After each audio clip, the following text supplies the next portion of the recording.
Bismillahirrahmanirrahim. Assalamualaikum warahmatullahi wabarakatuh. Puji dan syukur marilah kita panjatkan kehadiran Allah Subhanahu wa taala. Salawat serta salam senantiasa kita curah limpahkan kepada junjungan kita Nabi Muhammad sallallahu alaihi wasallam. Alhamdulillah, pada kesempatan kali ini kita semua bisa berkumpul dalam keadaan sehat walafiat. Yang saya hormati Ibu Kepala Sekolah atau yang mewakili SD Negeri Buni Asih. Yang saya hormati Bapak Ibu guru yang hadir di tempat ini. Pada kesempatan kali ini kita akan melaksanakan kegiatan tentang aksi nyata diseminasi budaya positif di lingkungan SD Negeri Buni Asih Kabupaten Cianjur, Provinsi Jawa Barat. Yang mana pada kegiatan kali ini ada beberapa acara yang akan kita laksanakan. Yang pertama yaitu pembukaan, yang kedua sambutan kepala sekolah, yang ketiga materi inti, yang keempat diskusi tanya jawab, dan yang kelima yaitu doa tutup. Bapak Ibu hadirin yang saya hormati, untuk mempersingkat waktu, marilah kita lanjutkan kepada acara yang pertama yaitu pembukaan, yang mana alhamdulillah sudah saya buka. Selanjutnya untuk acara yang kedua yaitu sambutan kepada yang terhormat Ibu Kepala Sekolah SDN Buni Asih, disilakan. Assalamualaikum warahmatullahi wabarakatuh. Waalaikumsalam warahmatullahi wabarakatuh. Terima kasih pada pengacara yang sudah memberikan kesempatan pada saya. Yang saya hormati rekan-rekan semuanya yang sudah bisa hadir di acara ini. Puji syukur kehadirat Allah Subhanahu wa taala bahwa pada hari ini kita bisa berkumpul di ruangan ini dalam acara aksi nyata diseminasi budaya positif di lingkungan SD Negeri Buni Asih. Dengan adanya aksi nyata diseminasi budaya positif, mudah-mudahan dengan adanya kegiatan ini harapannya semoga ada perubahan positif di lingkungan sekolah SDN Buni Asih, terutama kepada CDP-nya maupun dan baik juga untuk guru yang di SD Buni Asih. Mungkin sambutan dari saya dicukupkan sekiannya. Billahi taufiq wal hidayah. Wassalamualaikum warahmatullahi wabarakatuh. Waalaikumsalam warahmatullahi wabarakatuh. Baiklah Bapak Ibu hadirin yang saya hormati, kita lanjutkan pada acara yang ketiga yaitu materi inti tentang aksi nyata diseminasi budaya positif di SD Negeri Buni Asih Kecamatan Cidaun, Kabupaten Cianjur, yang akan disampaikan oleh calon guru penggerak angkatan 11 Bapak Dedi Purnama SPD. Untuk itu kepada yang terhormat disilakan. Bismillahirrahmanirrahim. Assalamualaikum warahmatullahi wabarakatuh.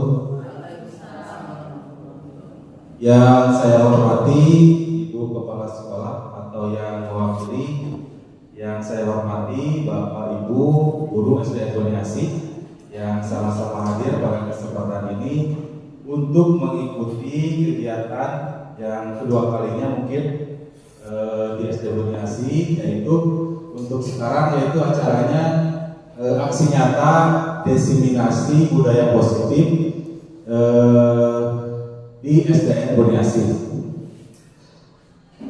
Selanjutnya, tujuan dari kegiatan ini yang pertama yaitu sebagai aksi nyata.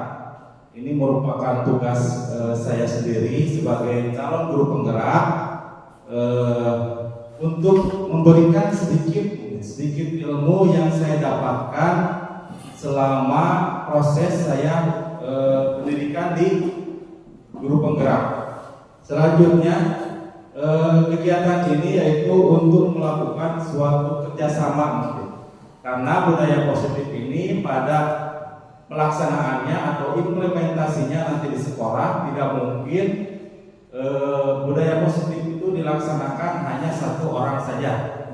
Mungkin nanti pada implementasinya di sekolah butuh kerjasama dan kolaborasi semua warga sekolah, ya. Semua warga sekolah untuk menciptakan budaya positif di SDN Boniasi pada khususnya. Baik Bapak Ibu, kita mulai saja. Yang pertama itu saya menyampaikan yaitu yang pertama yaitu tujuan pendidikan. Ya, seperti pelajaran yang sudah saya dapatkan dari pendidikan guru penggerak. Menurut Ki Hajar Dewantara, tujuan pendidikan adalah menuntun segala kodrat yang ada pada anak-anak agar mereka dapat mencapai keselamatan dan kebahagiaan yang setinggi-tingginya, baik sebagai manusia maupun sebagai anggota masyarakat. Oleh sebab itu, pendidikan itu hanya dapat menuntun tumbuh atau hidupnya kekuatan kodrat yang ada pada anak-anak agar dapat memperbaiki lakunya, bukan dasarnya. Hidup dan tumbuhnya kekuatan kodrat anak. Ya, budaya positif di sekolah yaitu nilai dan kebiasaan di sekolah yang berpihak pada murid agar mereka dapat berkembang menjadi pribadi yang kritis, penuh hormat dan bertanggung jawab sesuai dengan profil pelajar Pancasila. Nah, Bapak Ibu, dalam kegiatan ini nanti kita akan membahas ada 6 konsep yang akan saya sampaikan. Yang pertama itu adalah disiplin positif. Yang kedua adalah motivasi perilaku manusia. Yang ketiga adalah keyakinan sekolah atau keyakinan kelas. Dan yang keempat adalah kebutuhan dasar manusia. Dan yang kelima, posisi kontrol restitusi. Dan yang terakhir adalah segitiga restitusi. Seorang guru yang baik harus memiliki kemampuan dalam mewujudkan budaya positif di sekolah. Budaya positif tersebut dapat dijalankan dengan menerapkan konsep-konsep yang sudah saya sampaikan. Nah, yang pertama yaitu disiplin positif. Di sini mungkin ada pertanyaan, apa makna disiplin? Boleh mungkin Bapak Ibu menyampaikan pendapatnya. Apa makna disiplin? Apa yang dimaksud dengan disiplin? Menurut Bapak Ibu yang Bapak Ibu ketahui seperti itu. Mungkin boleh ada yang menyampaikan pendapatnya, silakan Ibu Nani atau Ibu Tintin. Assalamualaikum warahmatullahi wabarakatuh. Mungkin saya akan mencoba menjawab apa itu disiplin. Disiplin adalah sikap dan perasaan taat dan patuh terhadap nilai-nilai positif. Mungkin ada yang lain tambahannya? Ya. Baik, terima kasih Bu Tintin. Selanjutnya mungkin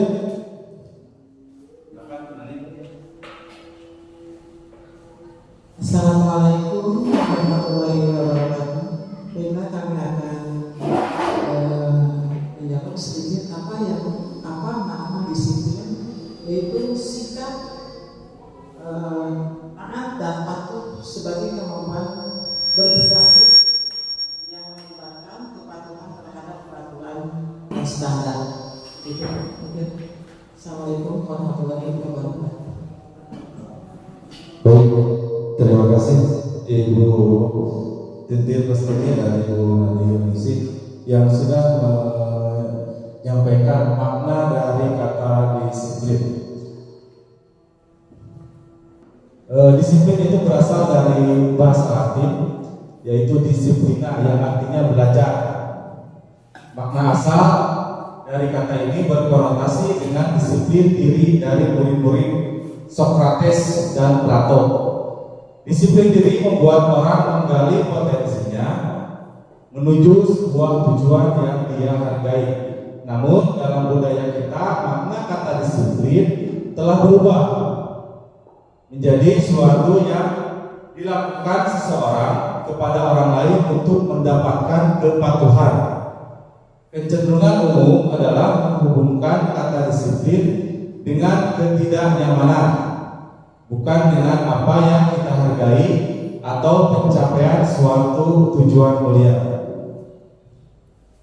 Disiplin dalam kemampuan memerintah diri sendiri dalam mengontrol dan menguasai diri untuk memilih tindakan yang mengacu pada nilai-nilai yang kita hargai dengan penuh tanggung jawab tanpa terperintah orang lain.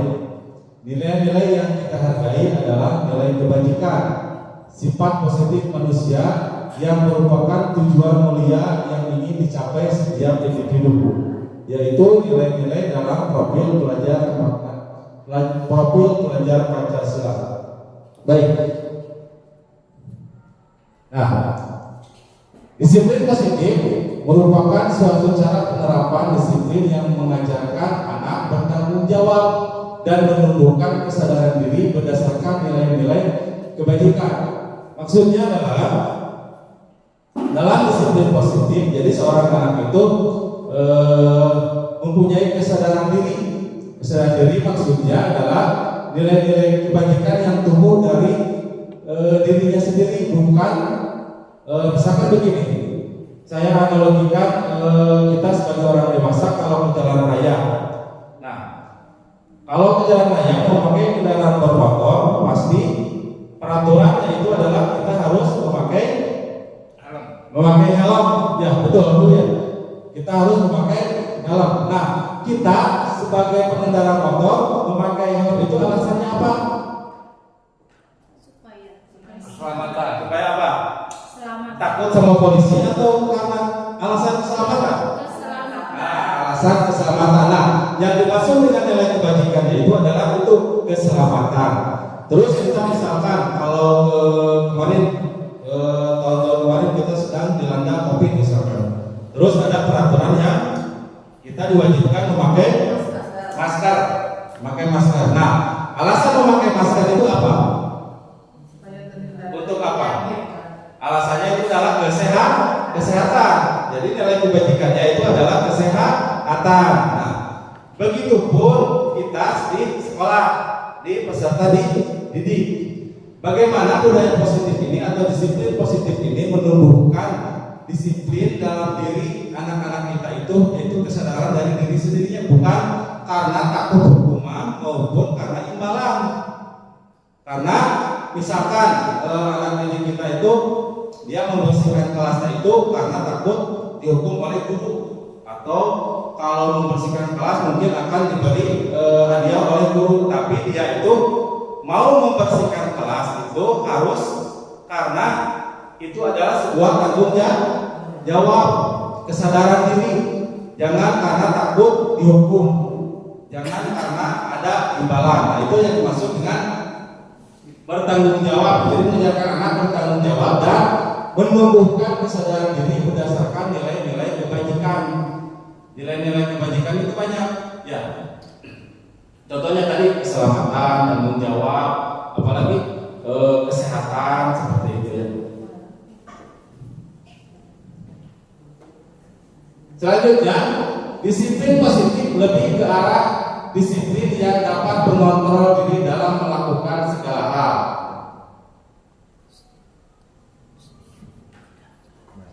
Disiplin diri dapat membuat murid memahami, menyadari berdasarkan motivasi internal, bukan akibat paksaan, pujian ataupun hukuman. Ini yang saya sampaikan tadi, jadi disiplin diri itu dapat membuat murid memahami dan menyadari berdasarkan motivasi internal. Jadi motivasi dari dirinya sendiri, bukan motivasi dari eksternal atau dari luar. Kalau misalkan murid itu disiplin karena dia takut dihukum, berarti itu adalah motivasi eksternal dari luar, karena dia takut dihukum oleh guru karena takut apa, atau juga akibat paksaan. Jadi jangan karena terpaksa. Selanjutnya karena dapat ujian juga, itu adalah faktor eksternal. Itu. Misalkan kita sebagai guru ada anak yang di kelasnya mungkin lebih pintar, lebih aktif, nah kita memberikan hadiah misalkan seperti itu, dan dia lebih giat belajar lagi karena hadiah itu juga sebenarnya tidak kurang tepat, karena akan menimbulkan apa, kecemburuan bagi anak-anak yang lainnya. Nah, gitu. Jadi bagaimana kita itu menerapkan disiplin di kelas itu supaya anak-anak tersebut disiplin dirinya itu berada motivasinya itu dalam diri dia sendiri, yaitu motivasi internal. Nah, dari semua itu nilai-nilai kebajikan tadi kalau di sekolah mungkin sekarang di kurikulum Merdeka itu bermuara nantinya itu anak-anak yang akan kita harapkan itu adalah yaitu adalah anak-anak yang memiliki karakter profil belajar Pancasila. Yang tujuannya nanti ke sini, yaitu yang pertama itu beriman, bertakwa kepada Tuhan yang Maha Esa dan berakhlak mulia. Yang kedua mandiri, yang ketiga berkebinekaan global, yang keempat gotong royong, kreatif dan bernalar kritis. Nah, selanjutnya yaitu konsep yang kedua atau materi yang kedua, yaitu motivasi perilaku manusia. Nah, mungkin ada pertanyaan dulu untuk Bapak Ibu, apa yang dimaksud dengan motivasi? Silakan, siapa yang mau coba menjawab? Atau ada yang memberikan pendapatnya? Bu Nani? Oh, siap. Mana? Assalamualaikum warahmatullahi wabarakatuh. Waalaikumsalam. Kami akan mencoba menjawab apa itu motivasi. Motivasi itu adalah dorongan ya, atau keinginan untuk melakukan sesuatu untuk mencapai suatu tujuan. Assalamualaikum warahmatullahi wabarakatuh. Terima kasih Bu Nani tadi menyampaikan, yaitu motivasi itu adalah dorongan atau keinginan untuk mencapai tujuan. Ya, terima kasih Bu Nani atas jawabannya. Motivasi perilaku manusia. Nah, di sini yang kami pelajari selama pendidikan ada 3 motivasi perilaku manusia. Yang pertama itu adalah untuk menghindari ketidaknyamanan atau hukuman. Ya, untuk menghindari ketidaknyamanan atau hukuman. Yang kedua itu untuk mendapatkan imbalan atau penghargaan dari orang lain. Yang ketiga adalah untuk menjadi orang yang mereka inginkan dan menghargai diri sendiri dengan nilai-nilai yang mereka percaya.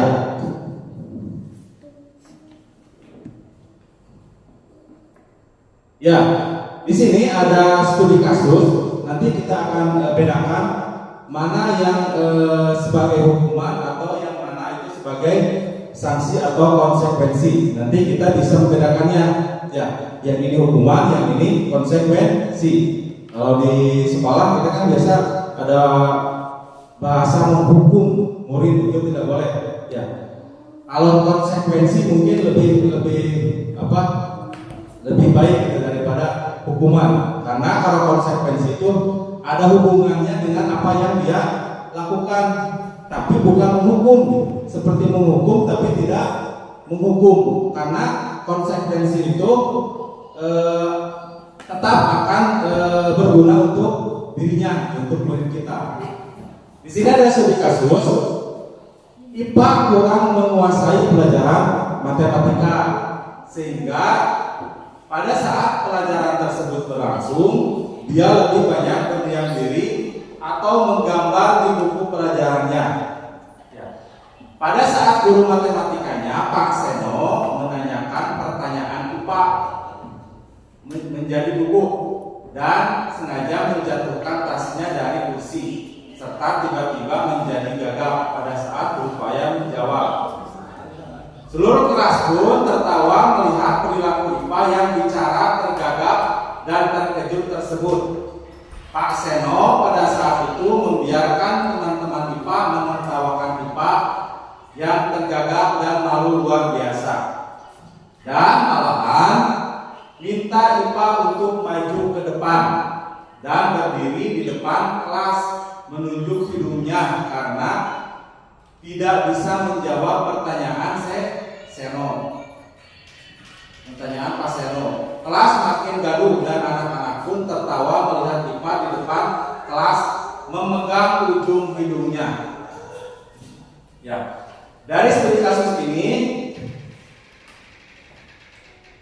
ada pertanyaan, apakah Anda setuju dengan tindakan Pak Seno terhadap IPA?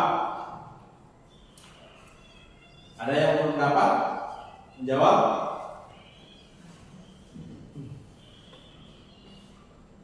Apakah Anda setuju dengan tindakan Pak Seno terhadap IPA? Tidak. Mengapa? Silakan Doni. Kenapa? Karena nanti anaknya merasa malu. Nah, nanti anaknya merasa malu ya. Apalagi? Ya, betul. Jadi tindakan Pak Seno itu membuat IPA itu malu ya.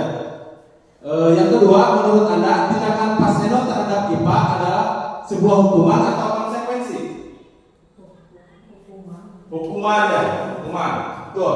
Jadi Pak Seno itu menghukum IPA ya, karena kalau nanti kita bahas apa yang membedakan hukuman dan konsekuensi. Yang jelas Pak Seno ini adalah tindakan kepada IPA itu adalah menghukum dengan cara tadi di kasusnya apa? Berdiri di depan kelas ya, sambil menunjuk hidungnya karena tidak bisa menjawab.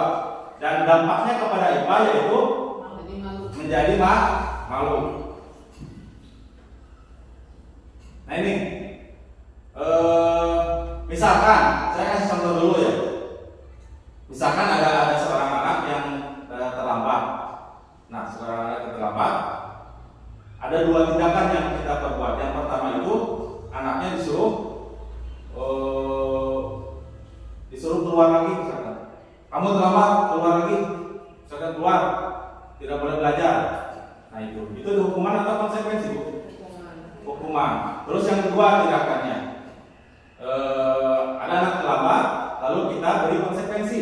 Contohnya misalkan, karena kamu terlambat 10 menit, nah nanti kamu pas istirahat tinggal di kelas selama 10 menit, lalu mengerjakan tugas yang kamu tadi tidak kerjakan. Nah, itu konsekuensi atau hukuman? Nah, itu adalah konsekuensi. Jadi konsekuensi itu ada hubungan dengan yang dia lakukan. Kalau dia tiba-tiba datang terlambat, kalau kita suruh pulang lagi, otomatis anak tersebut akan rugi dua kali. Sudah dia terlambat dan dia tidak mendapatkan pelajaran, dan dia juga akan merasa malu oleh teman-temannya. Ya. Jadi yang mungkin kita lebih baik lagi itu adalah memberikan konsekuensi kepada seorang anak. Ya. Misalkan ada lagi contoh, ada anak yang tidak memakai sepatu misalkan ke sekolah, datang ke sekolah tidak memakai sepatu, lari keliling lapangan misalkan gitu. Ya kerja itu tuh boleh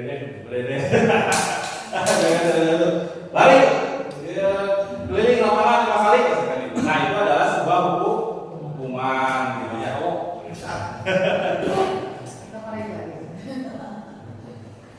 Nah di sini ada hukuman dan sanksi atau konsekuensi. Identitas gagal, identitas sukses. Nanti untuk restitusi ada di materi yang selanjutnya akan kita bahas sama-sama. Kita bahas dulu yang hukuman dan konsekuensi. Hukuman, sesuatu yang menyakitkan harus terjadi. Konsekuensi, sesuatu harus terjadi. Terus apa lagi? tidak nyaman untuk murid.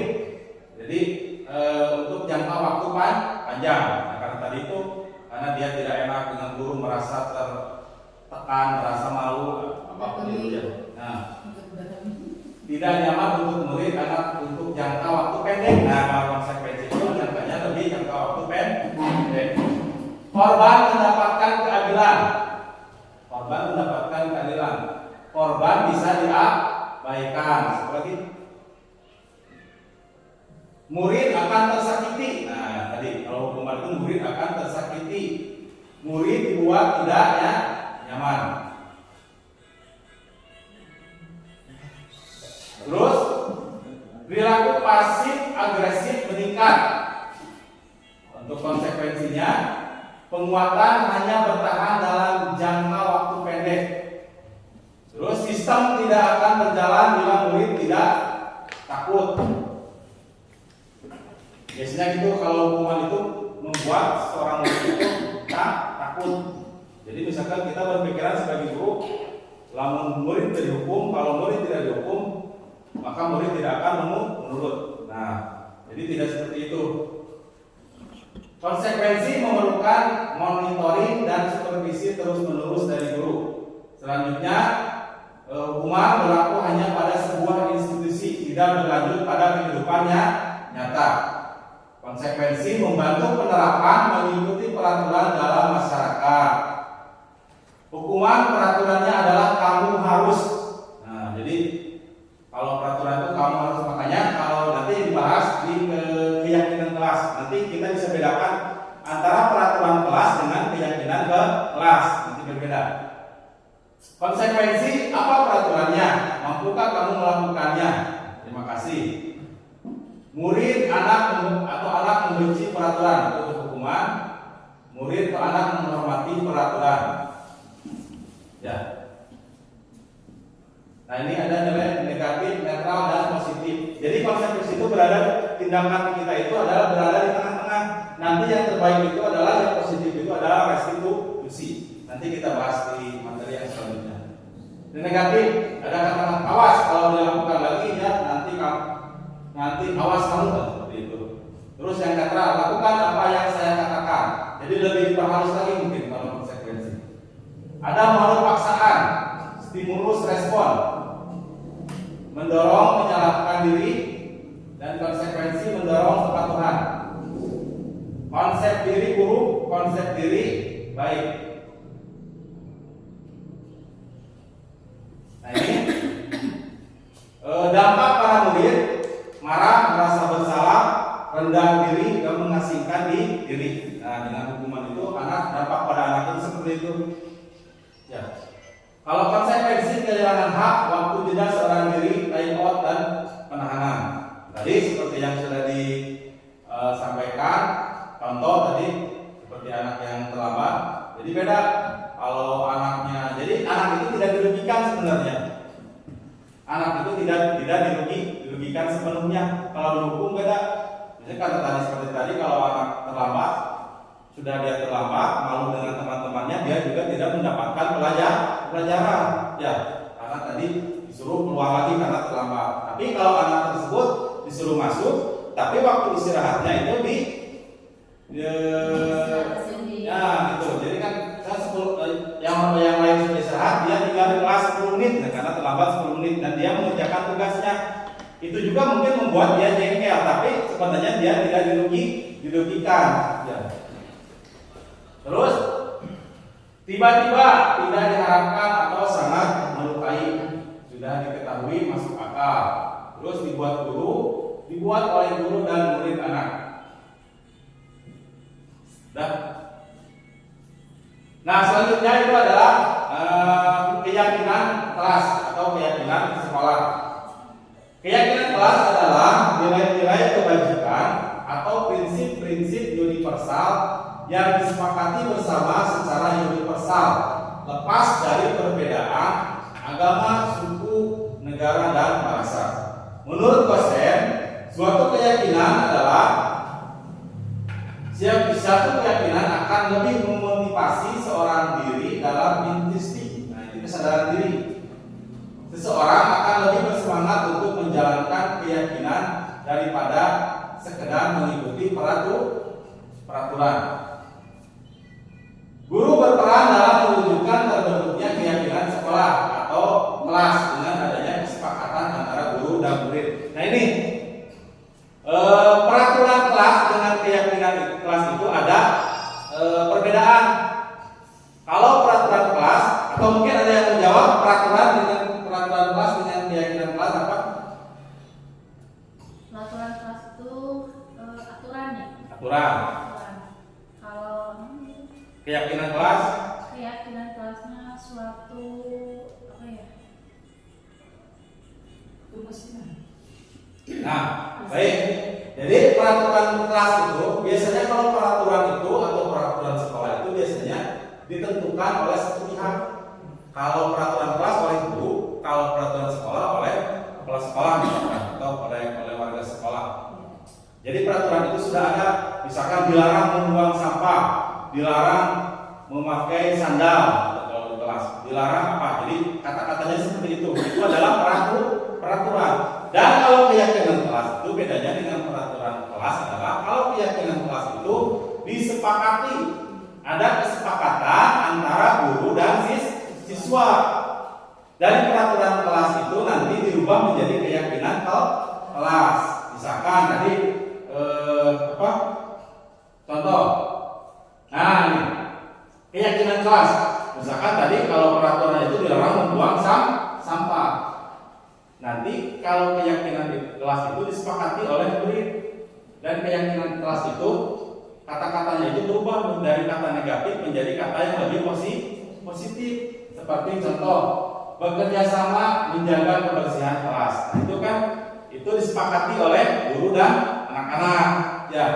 Terus menjaga meletakkan barang yang sesuai tempatnya. Saling peduli, menghargai dan membantu satu sama lain. Terus tepat waktu dan aktif di kelas. Mengerjakan tugas tepat waktu. Nah, ini adalah contoh-contoh keyakinan kelas. Ini dari mana keyakinan kelas itu? Yaitu dari peraturan kelas dulu yang dibuat. Ya, seperti tadi dilarang membuang sampah, dilarang datang terlambat, dilarang memakai sandal. Nah, nanti dibuat menjadi sebuah keyakinan kelas. Disepakati untuk apa tujuannya? Yaitu tadi untuk memunculkan atau kesadaran diri dari anak-anak tersebut, karena dia sudah sepakati sendiri, karena dia sudah sepakat dengan dirinya bahwa saya itu tidak boleh ini, tidak boleh itu. Nah, bukan dipaksa oleh guru. Kalau peraturan itu karena dia akan merasa terpaksa. Nah, beda lagi dengan keyakinan kelas. Keyakinan kelas itu karena dia sendiri yang menyepakati. Jadi dia sendiri yang berjanji untuk melaksanakan apa yang dia yakini. Apa yang dia yakini. Ya, seperti itu. Selanjutnya adalah materi yang keempat, yaitu adalah kebutuhan dasar manusia. Nah, kita sebagai manusia itu mempunyai sebuah kebutuhan dasar. Kira-kira apa kebutuhan kita sebagai manusia? Contoh, kalau di rumah tangga kita itu sebagai manusia itu kebutuhan kita apa sih? Bu Titin? Kebutuhan itu. Kalau dari suami apa? Mendapat perhatian, apalagi kasih sayang, seperti itu. Apalagi Sembako. duit itu kebutuhan. Apalagi pas satu apa? Kebutuhannya? Kebutuhannya perhatian dari seorang istri. Dede kebutuhannya apa? Suami. Enggak. Berarti Bu Dede membutuhkan kasih sayang. Bu Nani juga sama, membutuhkan kasih sayang.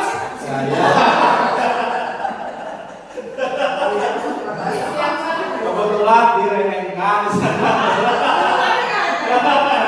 Ya itu mungkin yang sepintas yang kita perlu ketahui adalah sebuah kebutuhan dasar sebagai manusia.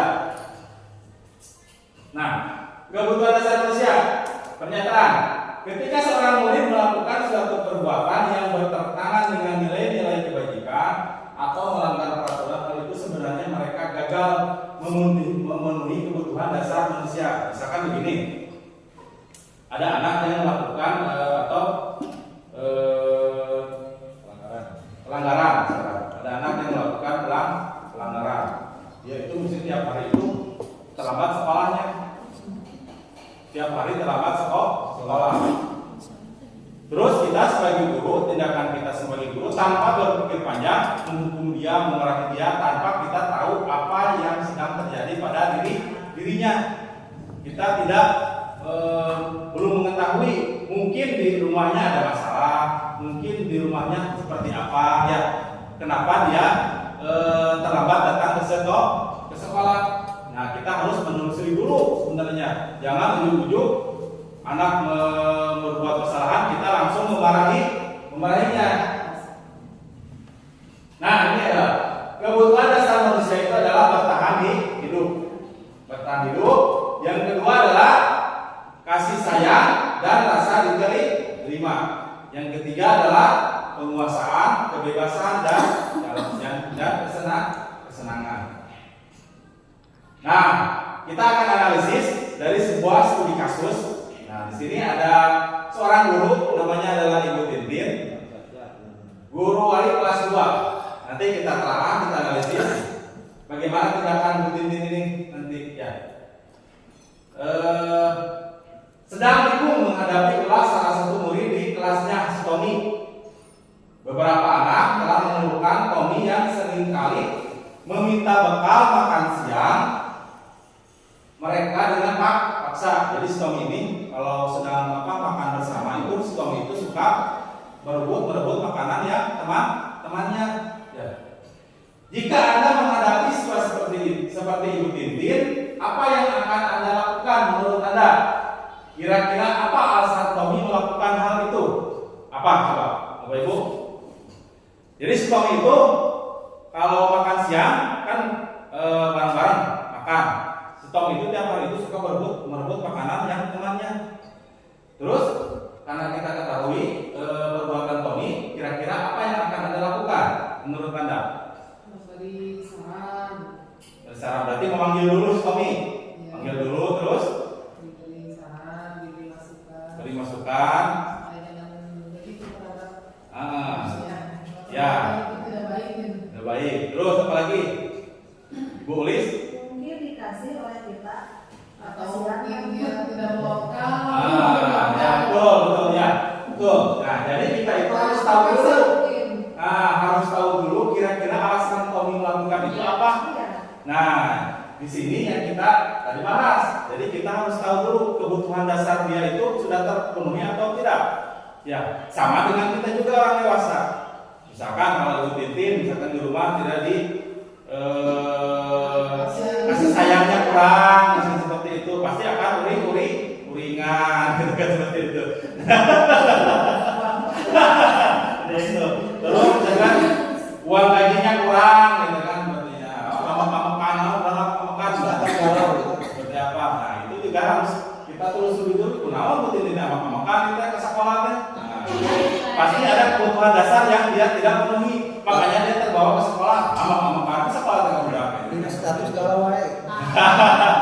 Ya, selanjutnya. Nah, karena ia lapar. Berarti ini tentang kebutuhan dasar yang pertama. Karena apa dan orang tuanya tidak membawakan bekal makan siang. Maka kebutuhan dasar yang sedang dipenuhi oleh Tommy adalah kebutuhan untuk bertahan hidup atau survival. Nah, berarti penanganan bagaimana? Kalau kita setelah kita panggil, setelah kita ajak ngobrol, ternyata dia itu tidak diberi makanan, mungkin dia bosan ya, tidak terpenuhi, misalnya tidak enak makanannya, ya kebutuhan untuk bertahan atau survival, ya tidak membawakan bekal makan siang, sehingga dia berebut makanan yang temannya. Maka tindakan kita seperti apa? Mungkin saja kita akan memberikan uang jajan, atau kita tindakannya memberikan bekal, yang memberikan makanan dari guru, misalkan, gitu kan. Karena kita sudah tahu bahwa si Tommy itu permasalahannya itu adalah pada kebutuhan untuk bertahan hidup atau survival. Ya. Selanjutnya, karena dia merasa senang temannya jadi memperhatikan dia. Nah, ketika temannya melaporkan tindakannya itu pada gurunya dan gurunya memberitahu orang tuanya sehingga orang tuanya jadi memperhatikan dia, maka kebutuhan dasar yang sedang dipenuhi Tommy adalah kebutuhan akan kasih sayang dan rasa diterima. Setelah kita telusuri, kita ajak ngobrol, ternyata dia itu kebutuhannya itu dia ternyata kebutuhan akan kasih sayang dan rasa diterima. Nah, bagaimana gerakan kita kalau ada anak seperti itu? Berarti anak itu membutuhkan perhatian yang lebih, ya, kebutuhan yang lebih dari kita. Kita sebagai guru harus bagaimana? Jadi kita harus telusuri dulu. Jangan-jangan ujuk-ujuk anak-anak kita marahi tanpa tahu alasannya mengapa dia melakukan perbuatan tersebut. Terus alasan yang ketiga, karena temannya jadi takut dengan dia dan menuruti keinginannya, maka sebetulnya Tommy sedang berusaha memenuhi kebutuhan dasarnya, yaitu kekuasaan. Ya, kekuasaan. Jadi anak yang merasa ingin menguasai. Nah, untuk anak seperti apa? Kalau saya misalkan kalau di kelas anak yang seperti itu kita beri tanggung jawab lebih sebetulnya, karena dia ingin menguasai, misalkan misalkan menjadikan ketua kelas, diberikan seksi keamanan atau seksi apa, dia diberi tanggung jawab, maka dia akan merasa dirinya itu berkuasa, tapi dengan hal-hal yang lebih positif seperti itu. Alasan yang keempat yaitu karena dia merasa bosan dengan bekal makanan yang dibawakan ibunya dari rumah, karena ibunya selalu membawakan bekal yang sama. Oleh karena itu, dia ingin mencoba makanan teman-temannya yang beraneka ragam, maka Tommy sedang berusaha memenuhi kebutuhan akan kebebasan. Jadi anak yang membutuhkan akan kebebasan. Ini mungkin bagaimana kita tindakannya kalau anak ternyata anaknya itu kebutuhannya itu adalah akan kebebasan. Dan alasan yang kelima yaitu karena ia melakukan karena iseng saja. Ia menikmati ekspresi wajah teman-temannya yang kesal karena diambil makanannya dan menurut dia ekspresi teman-temannya itu lucu, maka Tommy sedang berusaha memenuhi kebutuhannya akan kesenangan. Nah, mungkin anak seperti ini kalau belajar pun karakternya biasanya itu cepat merasa jenuh kalau di kelas. Nah, berarti kalau begitu bagaimana kita misalkan kalau di kelas? Berarti kita harus lebih bervariasi lagi dalam memberikan pelajaran kalau kita ada anak yang karakternya seperti ini. Jadi cepat bosan, cepat apa gitu. Yaitu membutuhkan akan kesenangan. Jadi belajar pun dia harus merasa bersenang-senang. Seperti itu. Jadi tidak bosan di kelas. Ya, kerja itu kita misalkan melaksanakan ice breaking dulu atau apalah gitu. Ya kan? Kalau joget, kalau ujung gitu. Ya, gede. Baik Bapak Ibu, yang kelima itu adalah posisi kontrol restitusi.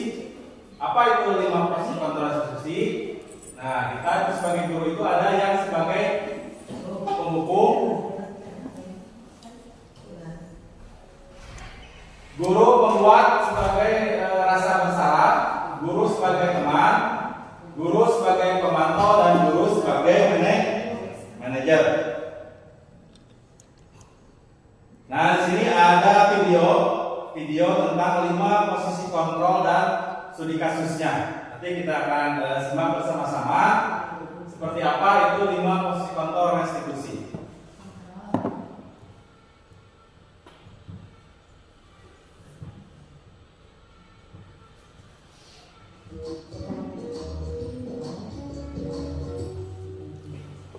Salam bahagia Ibu dan Bapak Ibu hebat. Dalam penerapan disiplin positif restitusi, salah satu program yang dikembangkan adalah 5 posisi kontrol. 5 posisi kontrol dalam restitusi adalah proses perjalanan seorang pendidik agar dapat mengenali dirinya. Pada video kali ini, kita akan membahas tentang 5 posisi kontrol yang dikembangkan oleh gaya dosen dan contoh penerapannya.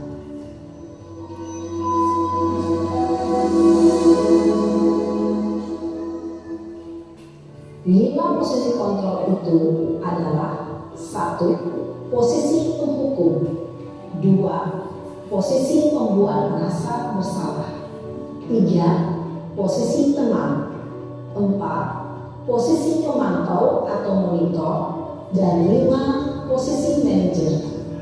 Untuk lebih memahami kelima posisi tersebut, mari kita saksikan kasus Naren yang terlambat hadir 20 menit di sekolah dan melihat bagaimana kelima posisi kontrol dalam menghadapi masalah tersebut.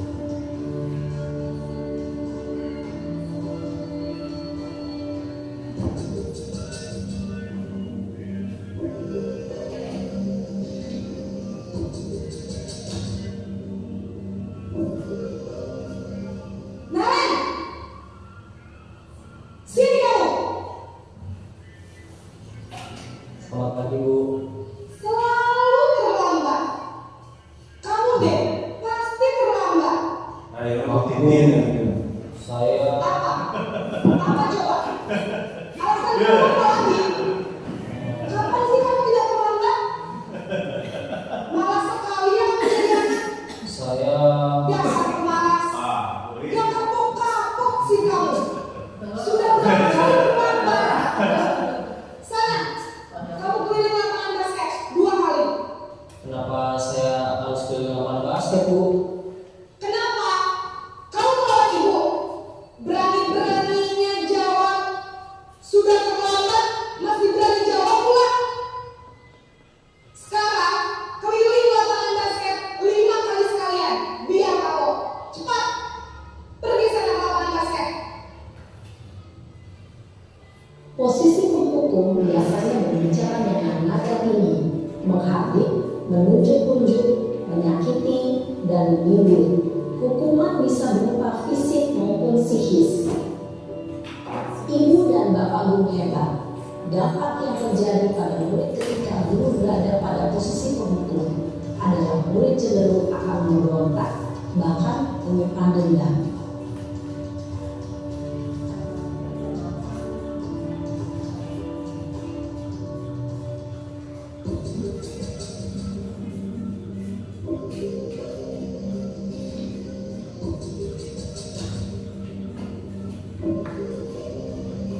Naren!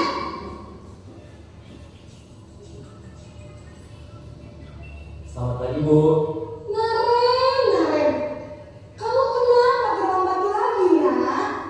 Ya Tuhan, Naren. Kamu senang ya bikin ibu susah ya? Kalau kamu terlambat lagi, nanti ibu yang ditegur bapak kepala sekolah, nak. Disangka ibu tidak bisa membina kamu. Duh, gimana ini? Maaf, Bu. Duh, Gusti Naren. Kamu suka ya kalau ibu tegur bapak kepala sekolah? Terus, sekarang ibu harus tulis apa ya di buku absen? Ini kamu sudah sering terlambat loh. Ibu harus apa coba? Maaf, Bu. Maaf sekali.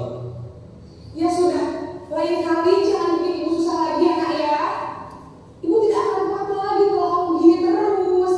Bisa jantungan kalau ibu tegur bapak kepala sekolah. Sana cepat ke kelas. Maaf ya, Bu. Maaf sekali. Posisi pembuat rasa bersalah berbicara dengan nada tenang, cenderung lembut, namun kata-kata yang diutarakan membuat murid merasa menjadi orang yang gagal, memandang buruk dirinya sendiri, merasa tidak berharga, dan tidak sanggup membahagiakan orang lain. Ketika guru mengambil posisi pembuat rasa bersalah, murid akan menganggap dirinya yang bersalah dan ia akan menyimpan emosi negatif tersebut di dalam dirinya.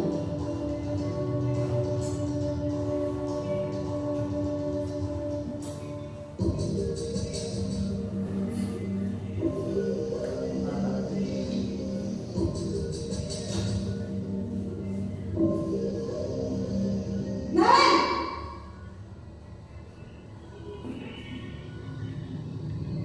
Selamat pagi, Bu. Wah, sudah jam berapa Nena? Terlambat lagi saya. Iya, Bu. Habis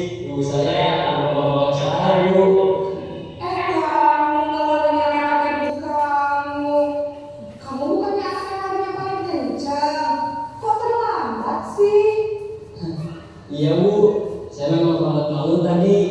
Jadi biarpun saya lari kencang, tetap gak kencang Bu. Ya sudah sana, nanti lain kali larinya lebih kencang lagi ya, biar gak terlambat lagi. Bikin seneng ibu, demi ibu, bisa kan? Bisa Bu. Ya sudah sana masuk kelas, ibu beresin urusan absen kamu. Kamu ini ada-ada saja. Dalam posisi teman, guru berbicara dengan nada suara ramah, akrab, cenderung bersenda gurau untuk menjaga suasana tetap santai. Murid akan merasa senang dengan belajar dengan identitas yang menjaga murid identitas sukses atau berhasil. Namun, perlu diingat, karena ini masih dorongan eksternal, maka ada faktor ketergantungan dari murid kepada orang tertentu. Di sini guru absennya, sehingga di lain waktu murid bisa berperilaku baik, namun hanya kepada orang-orang tertentu saja.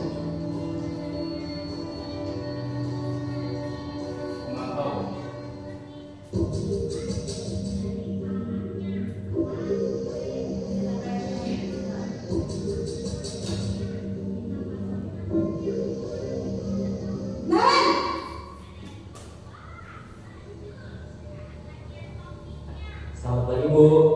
Naren, apa peraturan sekolah kita tentang jam berapa kita harus masuk sekolah, Nak? Kita harus di sekolah jam 7 Bu. Iya betul, sekarang sudah jam 7.20. Naren sudah tahu konsekuensinya jika terlambat hadir. Paham Bu. Saya harus tinggal kelas pas jam istirahat selama 20 menit. Iya benar, konsekuensinya demikian. Jadi nanti jam 9.30 pas istirahat, kamu harus tinggal di kelas, kerjakan tugas tambahan untuk ketertinggalan kamu, ya? Baik Bu.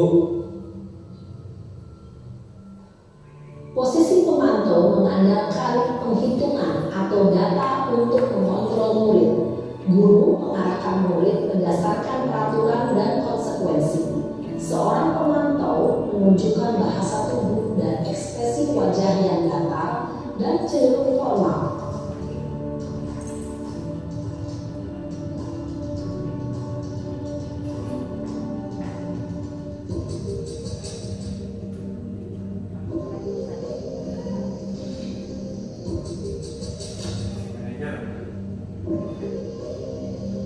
Naren!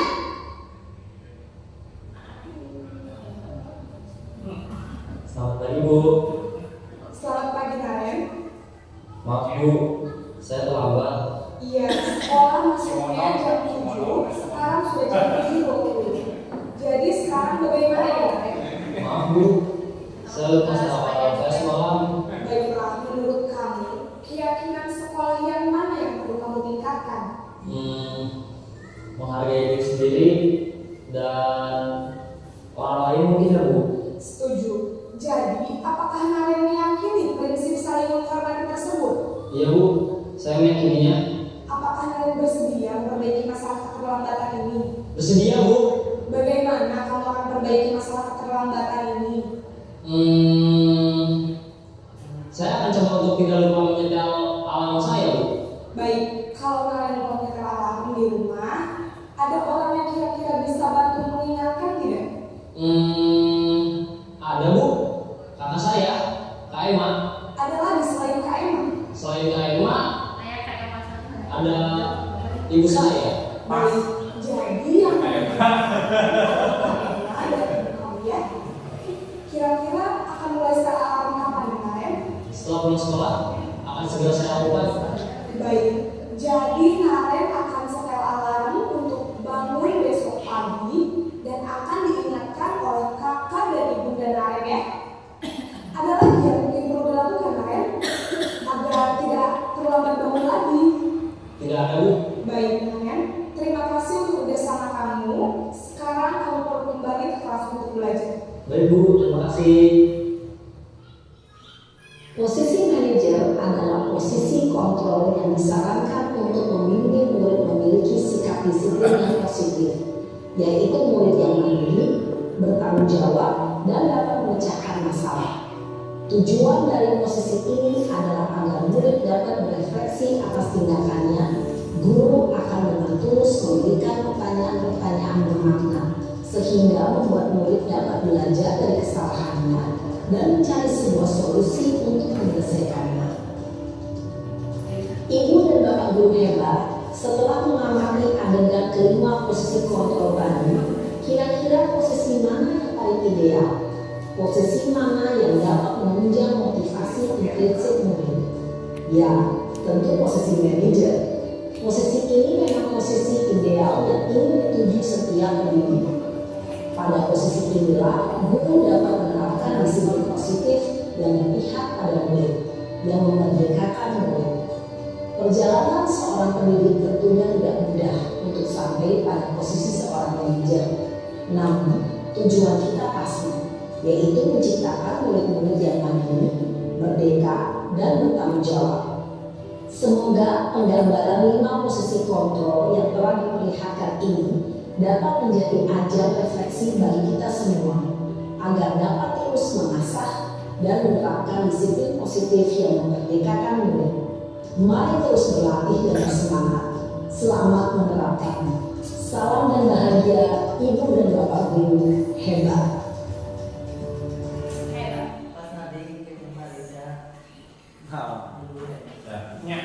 Baik, Bapak Ibu, setelah tadi kita menyaksikan video tentang 5 posisi kontrol. Nah, dari ini mungkin kita bisa merefleksikan diri kita sendiri. Sebenarnya selama ini kita berada di posisi kontrol yang mana mungkin? Ya, apakah sebagai penghukum, apakah pembuat rasa bersalah seperti yang tadi dicontohkan, apakah sebagai teman, apakah sebagai pemantau atau sebagai manajer? Ya, kalau sebagai hukum ya itu tadi seperti tadi contohnya, datang anak terlambat marah. Tanpa kita mengetahui alasan dia terlambat, ya, tanpa kita mengetahui alasan dia terlambat. Nah, di sini ada kita review lagi dari video yang sudah disaksikan. Perbedaannya mungkin dari penghukum, membuat rasa bersalah sebagai pemantau atau manajer. Ya.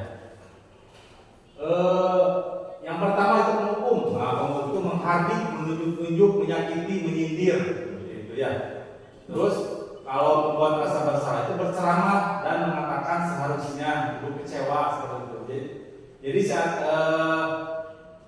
menyampaikan itu merasa dia itu si guru itu bersalah mungkin karena dia takut dimarahi oleh kepala sekolah atau apa ya, menyampaikan kepada anaknya. Ya. Terus yang ketiga adalah sebagai teman, membuatkan alasan-alasan untuk muridnya, terus memantau, menghitung dan mengukur, mengajukan perintah. Inilah kalau dibaca terus mungkin lama. Tadi sudah kita saksikan bersama bagaimana perbedaan dari 5 posisi kontrol restitusi. Dan yang paling disarankan itu yaitu yang paling terakhir, yaitu sebagai manajer. Jadi kalau manajer itu dia itu mengajukan pertanyaan-pertanyaan. Jadi digali alasan-alasan siswa itu melakukan kesalahan itu seperti apa. Ya, nanti di materi berikutnya ada segitiga restitusi, bagaimana langkah-langkahnya. Sebagai kita sebagai manajer itu seperti apa nanti langkahnya untuk menggali masalah tersebut. Terus menanyakan keyakinan apa yang kita yakini, apa yang bisa kau kerjakan untuk memperbaiki masalah ini dan selanjutnya. Ya. Terus selanjutnya,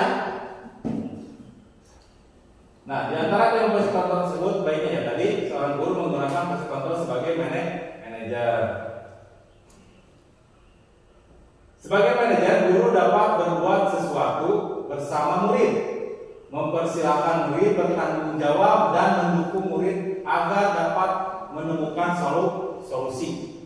Jadi tidak hanya disalahkan, tapi kita harus mencari solusi untuk dirinya. Kenapa dia melakukan kesalahan tersebut? Selain itu, posisi manajer mengacu pada restitusi yang dapat menjadikan murid sebagai manajer bagi dirinya sendiri, sehingga dapat tercipta identitas positif pada dirimu murid. Nah ini yang terakhir, yaitu materi tentang segitiga restitusi. Ya, sisi, yaitu menstabilkan identitas. Yang kedua ada 3 ya, validasi tindakan yang salah dan menanyakan keyakinan. Ya, bagi manajer nanti ada langkah-langkah kalau anak melakukan kesalahan. Ini adalah langkah-langkah dalam ada yang saya pelajari. Ini adalah mungkin ini adalah sesuatu yang baru bagi saya dan bagi Bapak Ibu mungkin baru mendengar atau melihat itu adalah ada langkah-langkah dari segitiga restitusi. Nah, yang pertama adalah menstabilkan identitas. Menstabilkan identitas dilakukan berdasarkan prinsip bahwa pembuat kesalahan adalah bagian dari proses pembelajaran yang nantinya akan menggeser identitas gagal ke arah identitas sukses. Jadi kalau anak yang bersalah itu jangan ujuk-ujuk. Jadi begini, jangan anak itu merasa bersalah sekali gitu kalau membuat kesalahan. Jadi kalau misalkan kita langsung marahi, pasti anak tersebut akan kecewa ya, akan merasa sangat bersalah. Tapi tidak dengan segitiga suci. Ya dengan langkah ini kita harus menstabilkan identitas.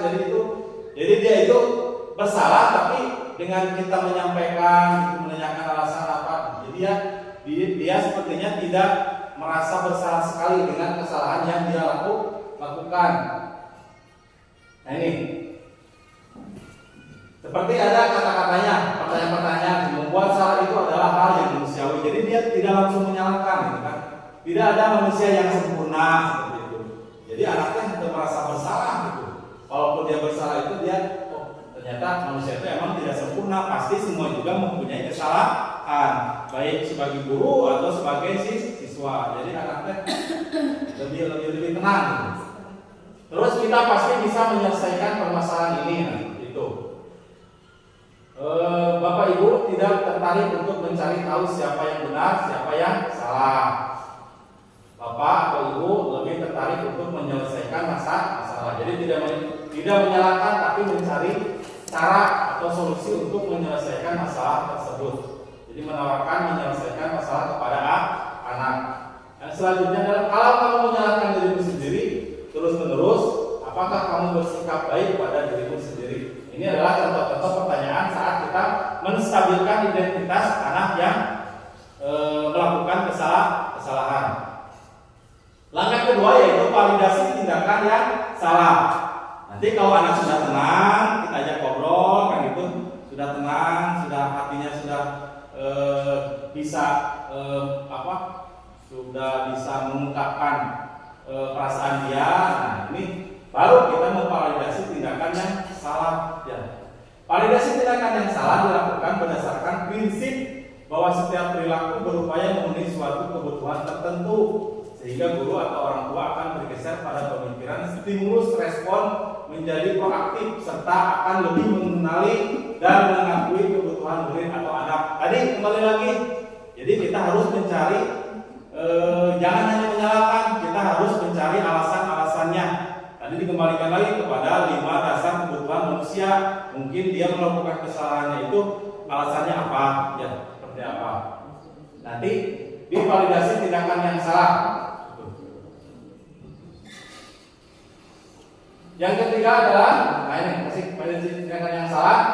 Contoh pertanyaannya saat validasi tindakan yang salah, kamu pasti punya alasan mengapa melakukannya. Jadi sebagai guru kita harus menanyakan alasannya.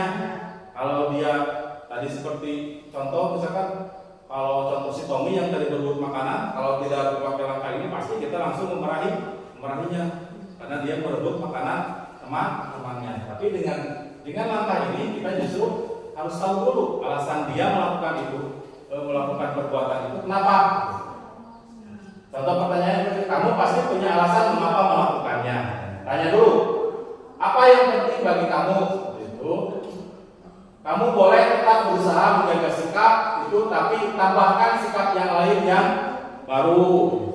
Terus maukah kamu belajar cara lain untuk mendapat yang kamu butuhkan tanpa harus mengumpul, misalkan kalau anak yang berkelahi misalkan. Nah, terus yang ketiga adalah menanyakan keyakinan. Jadi dikembalikan lagi pada keyakinan yang sudah dia sepakati di awal. Misalkan kalau di kelas kita sudah membuat keyakinan kelas. tidak boleh tadi keyakinan kelasnya misalkan disiplin dan tepat waktu. Nah, berarti dia harus karena dia sudah sepakat dengan keyakinan kelas tersebut, berarti dia harus mematuhinya. Karena dia melanggar, maka ditanyakan kembali keyakinan kelas tersebut kepada dia. Setelah kita validasi, setelah kita menstabilkan identitas, validasi kesalahannya, lalu kita tanyakan lagi, menanyakan keyakinan seperti tadi yang sudah dicontohkan di video. Ya, saat menjadi manajer, ya, menanyakan keyakinan dilakukan dengan memberikan pertanyaan-pertanyaan bermakna kepada murid atau anak untuk memunculkan motivasi secara intrinsik, ya, memotivasi dari dalam diri internal, sehingga mampu mengaitkan keyakinannya dengan tindakan yang salah. Jadi ditanyakan kembali keyakinannya. Nah, ini contoh-contoh pertanyaannya saat kita menanyakan keyakinan. Apa nilai yang kita percaya di sekolah kita? Nah, kaitkan dengan apa yang dia lakukan, pelanggaran yang dia lakukan. Nilai-nilai apa yang telah kita sepakati? Nah, ditanyakan kembali.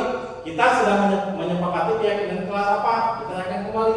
Nanti dia juga akan ingat kembali, oh saya itu di keyakinan kelas ada, kita harus tepat waktu, kita harus menghargai orang lain, misalkan kalau anaknya mungkin berkelahi atau mengganggu orang lain, jahil, itu kita tanyakan kembali sesuai dengan kesalahan yang dia perbuat.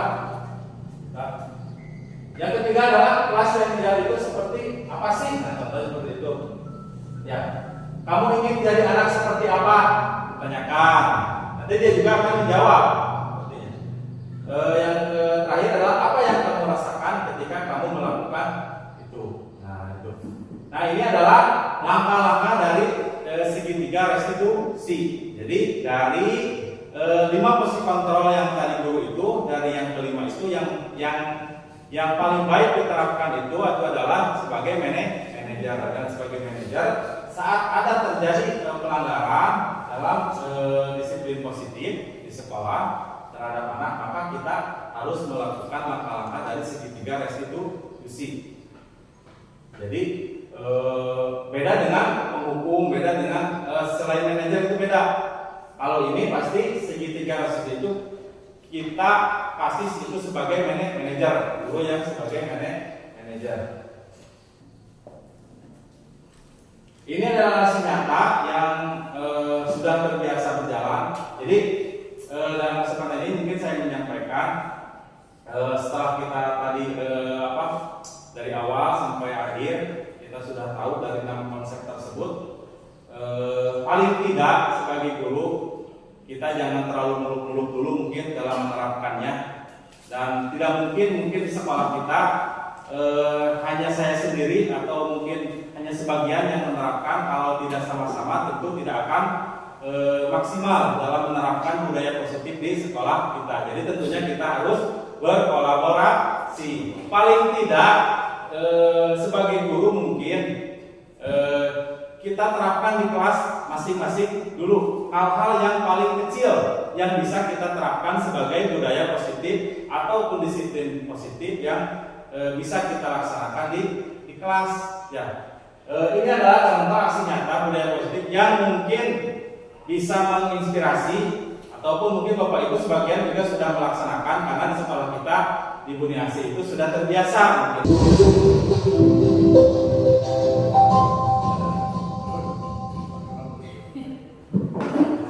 Tenang Bapak. Terus, mulai.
Baik, Bapak Ibu, demikian itu adalah sebuah aksi nyata, hal-hal kecil yang sudah saya laksanakan di kelas saya sendiri mungkin, dan itu mungkin bisa menginspirasi Bapak Ibu untuk barangkali bersama-sama melaksanakan di kelasnya masing-masing Bapak Ibu.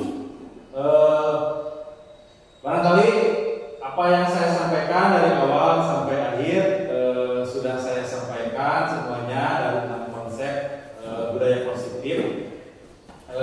Mudah-mudahan apa yang saya sampaikan hasil dari pembelajaran saya menjadi seorang calon guru penggerak di angkatan 11 sedikit memberikan ilmu apa yang sudah saya dapatkan. Saya mungkin membagikan sedikit ilmu kepada Bapak dan Ibu, mudah-mudahan bermanfaat. Ya, mudah-mudahan bermanfaat. Mudah-mudahan bisa merubah diri kita, bisa merubah sekolah kita ke arah yang lebih baik lagi dengan menanamkan budaya positif yang kita tanamkan pada anak didik kita maupun kepada diri kita sendiri. Baik Bapak Ibu, mungkin itu barangkali yang dapat saya sampaikan. Terima kasih atas waktunya. Mohon maaf bila ada kekurangan apa yang saya sampaikan. Terima kasih sebesarnya kepada Bapak Ibu. Wabillahi taufiq wal hidayah. Wassalamualaikum warahmatullahi wabarakatuh. Baiklah Bapak Ibu hadirin yang saya hormati, alhamdulillah penyampaian materi tentang aksi nyata diseminasi budaya positif di SD Negeri Bulinasi Kecamatan Cidaun sudah dilaksanakan. Untuk itu kita lanjutkan kepada acara yang keempat, yaitu doa tutup. Dengan mengucapkan alhamdulillahirabbil alamin, rangkaian acara aksi nyata diseminasi budaya positif di SD Negeri Bulinasi Kecamatan Cidaun, Kabupaten Cianjur oleh calon guru penggerak angkatan 11 Bapak Deni Purnama SPD telah selesai dilaksanakan. Atas kesediaan dan partisipasinya Bapak Ibu semua kami ucapkan terima kasih. Wassalamualaikum warahmatullahi wabarakatuh.